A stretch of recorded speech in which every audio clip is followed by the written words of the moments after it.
So what's up mga boss, good evening. So ngayon for today's video, ngayon ko lang naisipan tong buksan ang ating Payto na inverter. Yan, mag 2 years na to sa akin. Yan, 12 volts, then 1000 watts. Yan, ayan, bubuksan ko mga boss kung ano yung laman nito mga boss. Yan, bali tornilyo lang yung kunin nyo, yung apat. Ayan, yan, medyo malikabok na mga boss. Yan yung laman niya mga boss. Yan, quality na to eh. Quality to na inverter mga boss. Kaya nito yung 2 piso net ko, tsaka mga antena sa piso wifi, CCTV.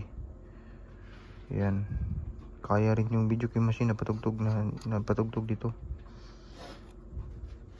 Yan, yan yung mga boss.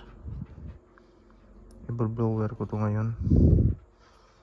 Yan, pwede kaya ma-adjust tong output nito. May nakita kong yan yung kulay brown na may tornilyo. Ito, baka pwede ma-adjust yung out nya. Ayan, yan mga boss. Titingnan ko kung ma-adjust ba yan. Kung ma-adjust, mas maganda. Kasi tataasan natin ang voltahe yan. Mga 220 o 230. Ayan, medyo malikabok na. Yan yung laman yung hose. Yung capacitor na is 450 volts, 82 UF. Yan, 40 amps. Fuse ata to, fuse. Yan, 40 amps. Dito wala namang masyadong yung piyesa. Dito 3 transistor. Dito rin ay 4 para dito. Meron siyang voltmeter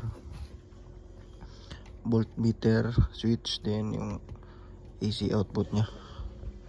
Dito meron siyang fan. Sabi nila baliktad daw pagkalagay yung fan, dapat daw baliktad rin to. Maraming nag comment about dito sa Payto, pero so far wala naman na yung problema. Yan, dapat nga buga dito, yung buga dito pwede naman daw baliktad rin eh. Ayan mga boss, kitang kita nyo yung loob. 1000 watts yan. Ayan, 1000 watts. Yan, mas maganda siguro yung 1600 watts. Ito mas malapad siguro yan. Yan, yun lang mga boss, at least nakita nyo yung laman ng Payto na inverter. So thank you, God bless mga boss. Good night, kasi gabi ngayon dito. Bye bye.